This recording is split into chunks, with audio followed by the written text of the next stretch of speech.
Naging usap-usapan ang tungkol sa hiwalayan ng dating magkasintahan na sina Bea Alonzo at Dominic Roque. Isa kasi ang aktres na si Angelique Kang sa mga nadamay dahil sa panonood daw ni Dominic sa mga pelikula ni Angeli sa Viva Max. Kaya naman sa episode ng Updated with Nelson Canlas podcast ay sinagot na ng aktres ang kanyang involvement sa nasabing hiwalayan. Ayon sa kanya, wala siyang kinalaman sa hiwalayan na Bea at Dominic dahil hindi niya personal na kilala ang dalawa at never pa niyang nakatrabaho ang mga ito.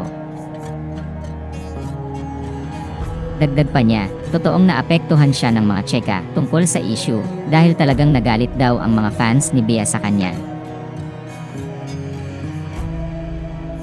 Anya, tingin sa akin ng mga tao kapag lumalabas ako na taray talaga sa akin, parang ako talaga yung reason ng breakup nila.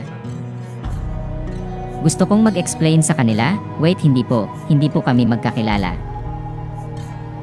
Every time po na lumalabas ako, nakikita ko yung mga tingin sa akin ng mga tao na parang hate nila ako. Kaya nung time na yon hindi muna ako lumabas ng 1 week. Hindi muna ako nagpakita sa lahat. Sinabi rin ni Angeli na kahit sa intriga siya nagsimulang makilala ng mga tao ay masaya naman daw siya na nangyari yon.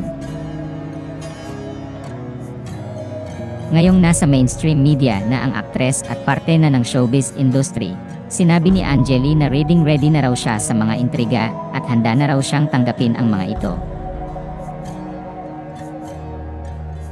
May positive na outlook rin ang aktres sa pagiging bahagi ng intriga. Anya, sabi nga nila the more na bashers or the more na issues, the more na sumisikat ka.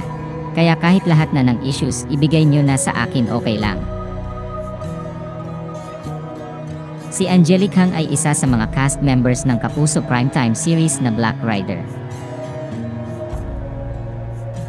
Matatanda ang naglabas ng joint statement sina Bea Alonzo at Dominic Roque noong Pebrero para kumpirmahin ang kanilang hiwalayan.